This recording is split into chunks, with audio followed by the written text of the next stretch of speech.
Hey everyone, welcome to the First Three Knocks. It's Brother Steve Sprott here, and before we begin, I just want to let you know about the awesome stuff that our friends at Fraternal Ties have available on their website. They have everything from Masonic footwear and t-shirts to unique things like Masonic pillows and custom bow ties. They just came out with a beautiful natural acacia watch. It's a beautiful timepiece and it's loaded with Masonic symbolism. Check them out at fraternalties.com. You will not be disappointed. fraternalties.com.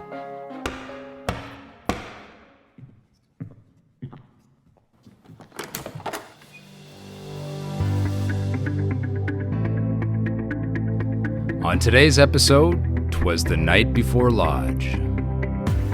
You're listening to the First Three Knocks, a Masonic podcast in the District of York, where we discuss topics for the betterment of Masonry. The opinions discussed in this podcast are those of the individual and do not represent the views of Grand Lodge or any other Masonic body. Now, here are your hosts.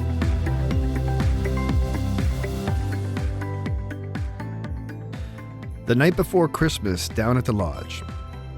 'Twas the night before Christmas, and down at the lodge, not a gavel was stirring, and in the hodgepodge of aprons and jewels and chairs east and west, you could savor the silence, most gladly divest. All metal and mineral, it mattered not, since Christmas was nigh and the coals were still hot. In the hearth of your homestead, all masons abed, as visions of trestle boards danced in their head. When up on the roof there arose such a clatter, our Tyler jumped up to see what was the matter.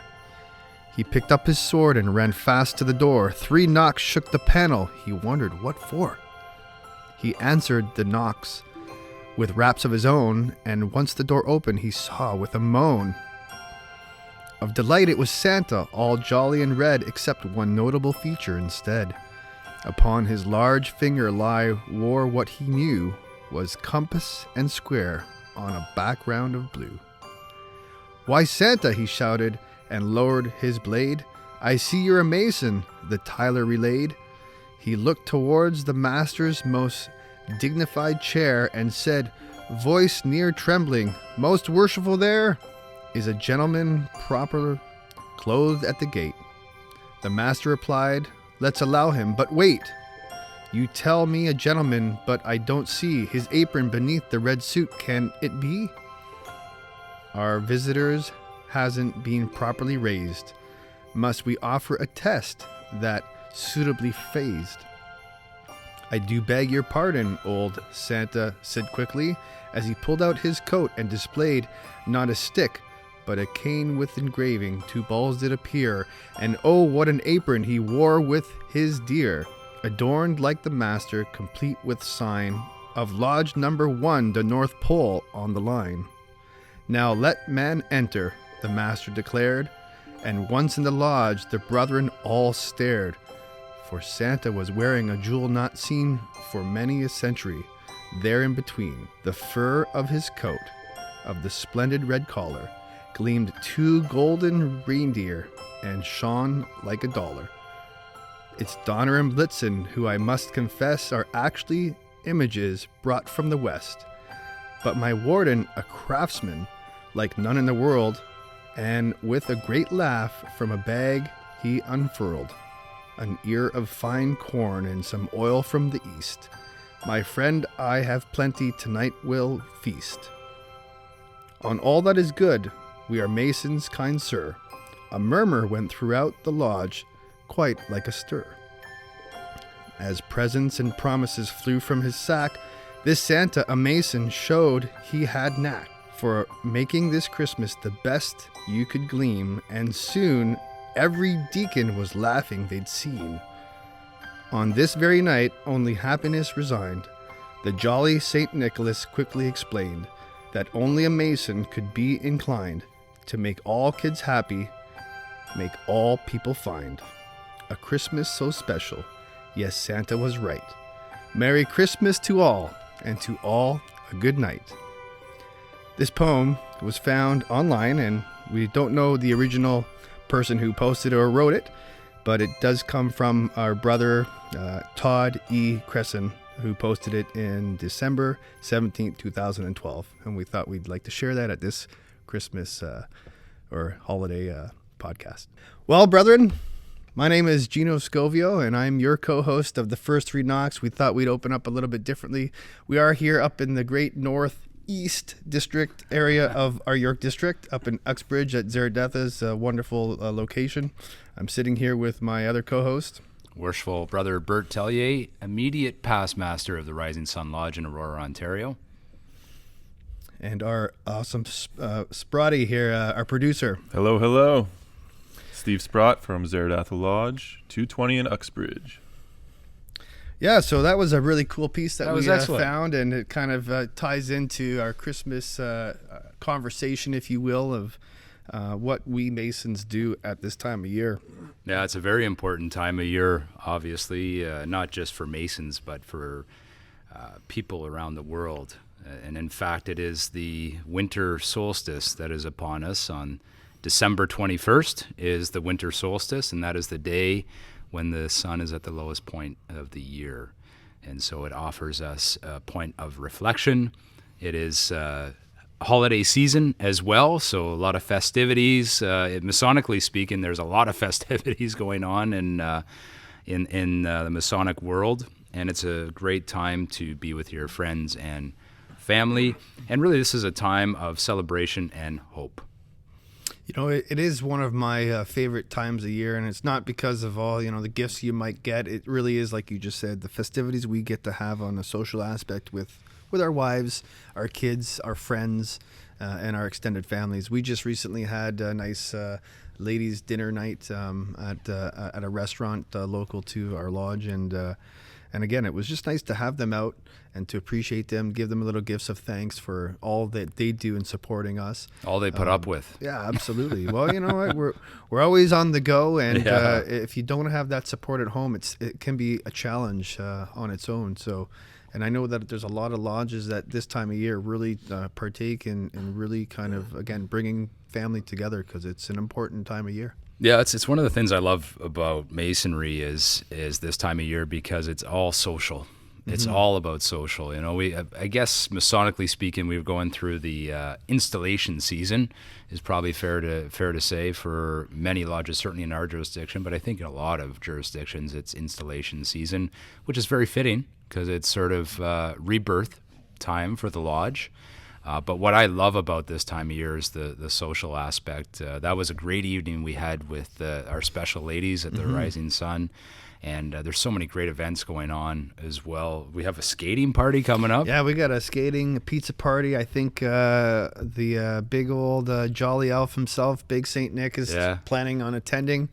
So it's going to be a lot of fun. And again, like you said, it's that time that we really can start to reflect on maybe the year that's passed, but certainly for me, Masonry through this holiday time of year really allows me to reflect on just appreciating my family a little bit more. Yeah, and my Masonic family, but certainly my own family as well, and it really is a special time. Yeah, as Masons, it's a critical time as well for us in terms of one of our finest Masonic values, which is charity. And often charity is not only expected throughout the year, but this time of year especially. There's a lot of folks who have been through difficult year. Now is the time to really show care and appreciation for those going through those more difficult times. Soothing afflictions, as they would say. Reading on some of the, I guess, significance. I mean, in Masonry, we don't really practice any particular holidays. There's nothing that ties into our rituals, but when we look at this time of year, again, Christmas being the holiday that is the more known at this time of year, it goes back to lessons of Christ and tolerance and justice and hope and kindness, just to only name a few. And then it really Boy, they sound allows familiar, you to huh? reflect on exactly the fundamentals of what Masonry is, right? Based on that. I mean, you talked about it, the solstice, it's kind of a dark day. But it's also time for fresh, new, light beginnings. So it really does kind of tie in when you think about it, and it's amazing. I know, again, in Masonry, we don't really have a religious way or a political way by any means, but somehow, these values are tied into the things that we build on in Masonry.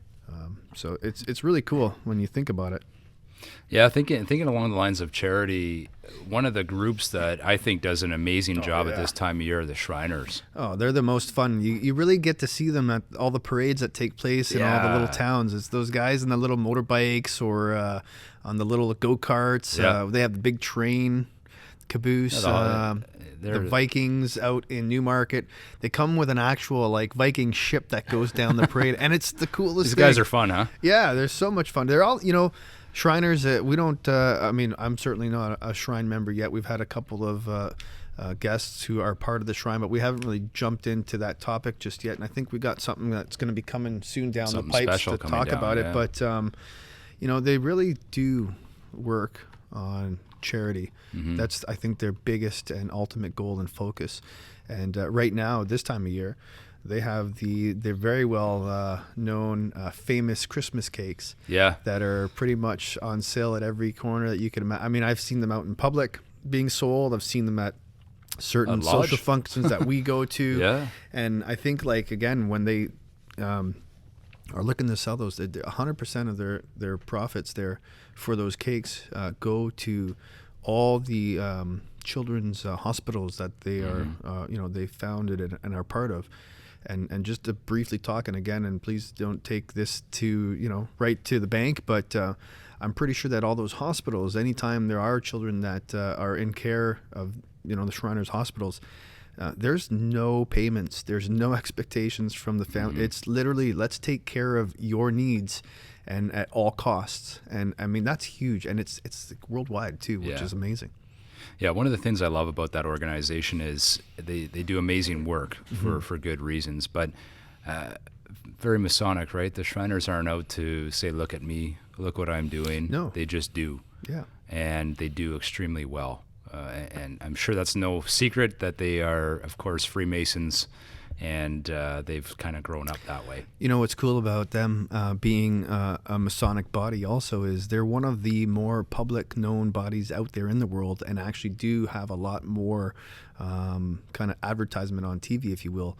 And actually, President Jimmy Carter was one of their main spokesmen. However, what I've learned is President Jimmy Carter wasn't even a Mason. He just liked the idea of the organization and helping the children. And that was, he always saw it as, from my understanding of reading about him, the children are your next generation of leaders, of inventors, of innovators, of politicians, you name it. So investing and helping them as best that we can only allows us to have a better world to live in. Better society. And again, it blows my mind that a lot of what his beliefs were, I think, very similar to what we practice in Masonry. However, to my knowledge, he is and was one of the only faces of the Shrine out there in the public who wasn't a Mason. Wow, that's an interesting stat. That makes a lot of sense. This time of year, as we're talking around charity and Shriners and the work that they do, I think it's maybe important to spend a little bit of time talking about charity in terms of what charity is. And Masonically speaking, that doesn't translate to money. And I think that's one of the unfortunate things that goes on in society is charity is sort of seen as money. Did you give money? You go into the beer store, liquor store up here in Ontario. We have our liquor control board determining how we can have our alcohol, but they're the guys asking you for your money for charity, which is all good. But to me, charity is much, much more.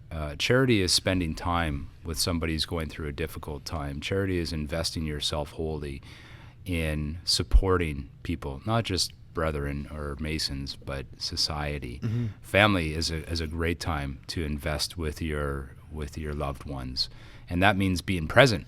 Yeah, that means not running around chasing gifts and trying to create the perfect event, but actually spending time and being present. Absolutely, that's charity. Yep.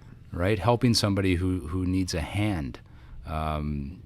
Moving something, that's charity. Like there's all kinds of charity that that is possible. And I think it's an important time of year to reflect on that and ask ourselves, what are we doing to help others in any way, shape, or form that comes? You know, like some of the things that you could use as examples of charity are, I mean, in our lodges, we see some elderly brethren, elderly members. You know, maybe some charity is when it snows out here, it snows. Maybe they need help around the house, taking care of little things that really would be a big challenge to them, and we can jump in and assist, right? Like you said, it's not always about how much you can pull out of your pocket. It really is what you can give from your heart, and that's huge. I often say in my family, even before becoming a Mason, but it certainly rings through a little bit more now these days, is it's like, you know, we have all year to get each other gifts that we want, you know, and we always go to, you know, what the media and the marketing of, Christmas and 10 or 20 or 50% off, and really at the end of the day, you know what, in February it costs the same of what you did in December, believe it or not. You know, in my opinion, I sometimes think they jack the price up by 70% just to sell it for 70% less. And it really doesn't matter about material items, because at any given time throughout the entire year, you can go out and buy, you know, a new shirt or a new pair of shoes or a new jacket, and it doesn't make you a better person just for the type of gift that you get or you give. To me, it really is, and I come from a big Italian family. It's the time we really get to spend together. Now, saying Pass the that, time. you know, my wife and I talk about it all the time, and it's funny because she doesn't have a big family that's around anymore. A lot of them are still in the States, but there's only, like, I could count the amount of members of her family on one hand. And so we're often always in these big Italian event settings, and she goes, Christmas isn't any more special than, you know, when we were together last weekend and the weekend before that and the weekend before that. But it actually is, because, you know, we have a tree up and we have a little bit more meaning behind it, and we have certain tradition that we have on that particular given day. We celebrate eating 28 different versions of fish type dishes. All right. And it's not like full plates, you know. I mean, this is why I'm a little rounded these days, but it's like just little things. You're back in the gym now. You're working on it. You know what? Because the season's coming up. We'll get to that up. too. I've started looking at, you know, coming up ahead and creating resolutions, and I've already kind of started that now just to prepare for what's coming, because my buttons are about to pop on all Winter aspects. is coming. Winter is here. Never mind, it's coming. I think you'll survive the winter. I'm very insulated, but it really is, for me, again, one of my favorite times of year with my family. And it's not, like I said, because of, you know, the things that we might get. In fact, as my kids are getting older and appreciating, I think, just the finer things of life a little bit more, we always try to say, you know what, we have everything we want, and whenever we need it, we really have.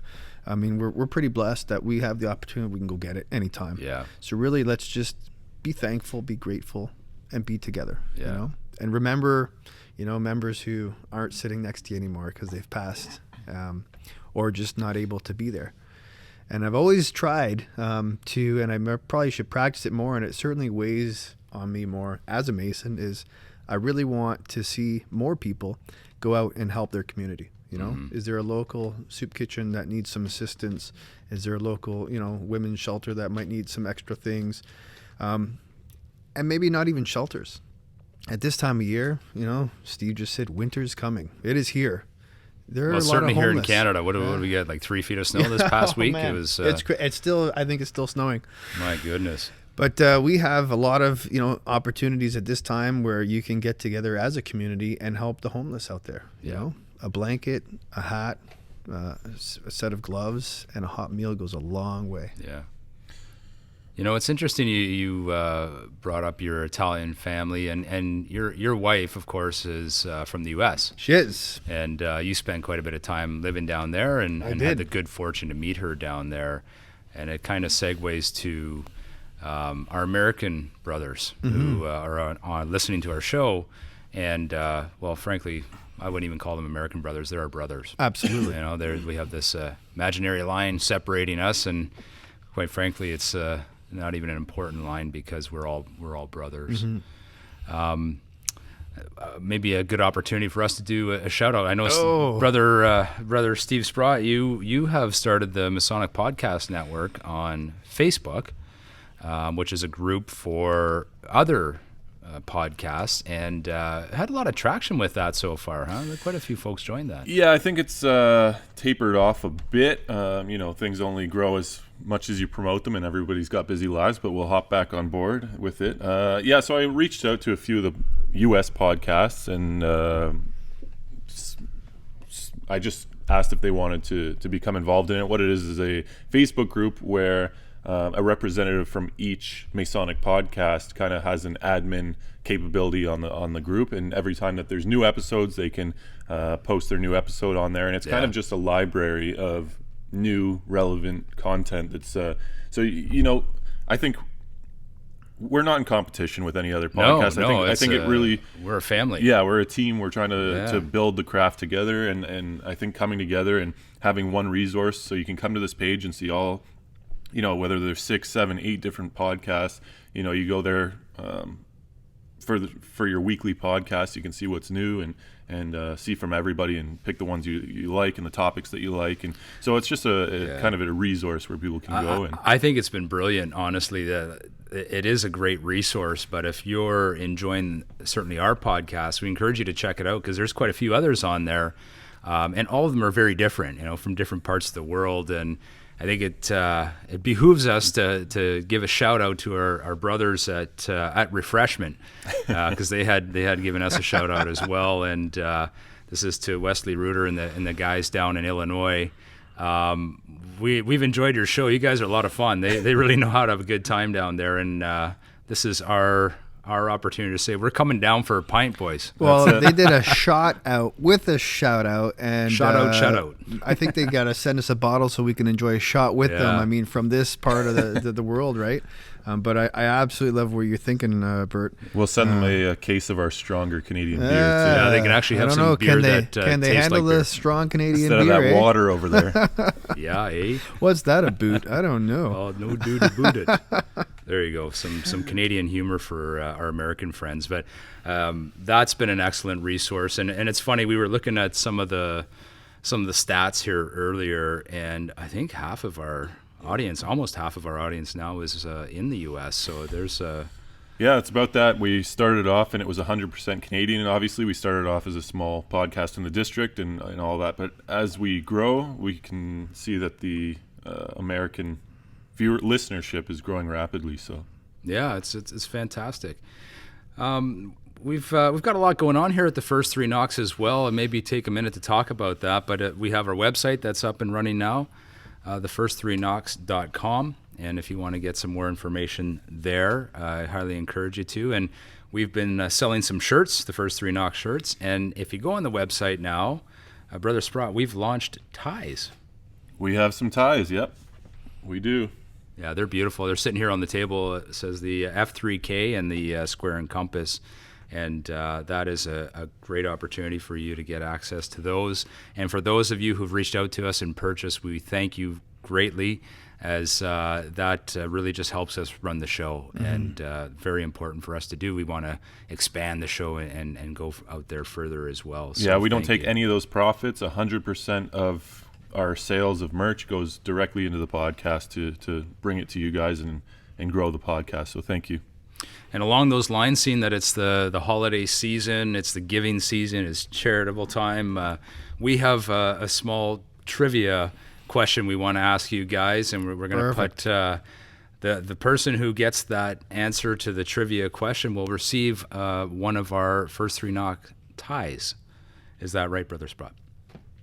That's correct. We'll send it out to the winner. So I guess what we'll do is the first person to submit the answer through email, first person to get the correct answer will be shipped the tie. So, and we'll announce that on our later episode, the next week's episode. Hey, what's that email address, Brother Sprott? The first 3 knocks at gmail.com. You want to spell it out for them? Nope. But 3 is spelt out. It's not the number. And it's funny because these ties now have F3K as a shorter version. You think that these guys would have done F3K.com and made it real easy for me last time, but that's the ongoing joke that we have, and it's a lot of fun. It's the challenge you needed, apparently, Gino. Huh? I got through it. I got through it. So with that said, I mean, let's get into this trivia question. All right.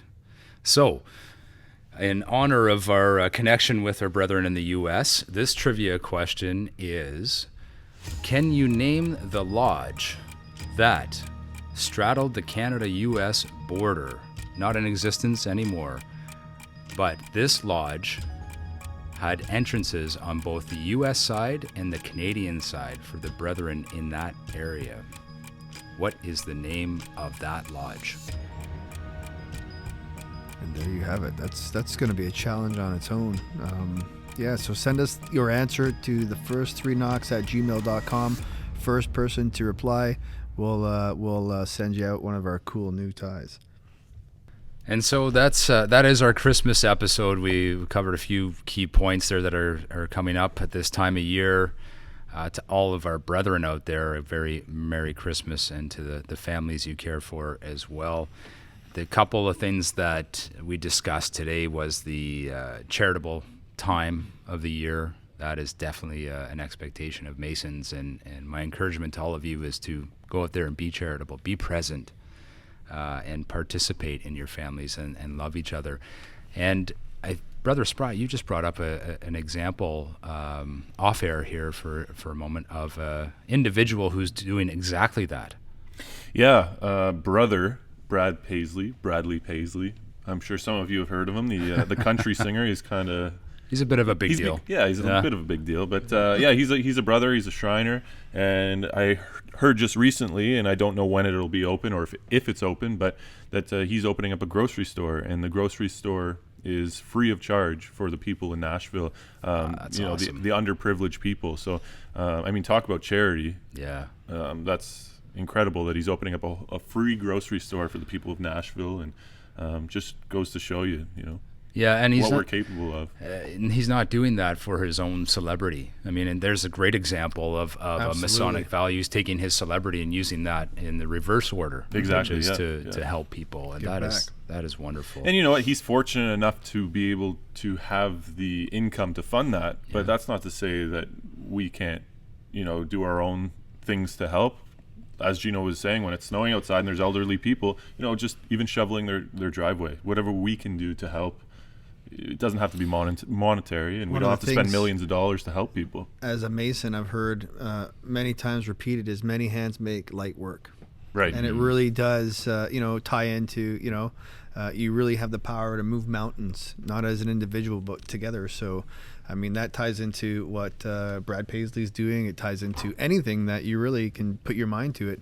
You don't ever have to do it alone. If you can find enough, I guess, maybe motivation to have others join you, it actually becomes a lot of fun when you get to doing. We've done some charity work outside of this time of year, and as much as it's a lot of planning and a lot of work executing, when the event takes place, boy, is it just rewarding in all regards.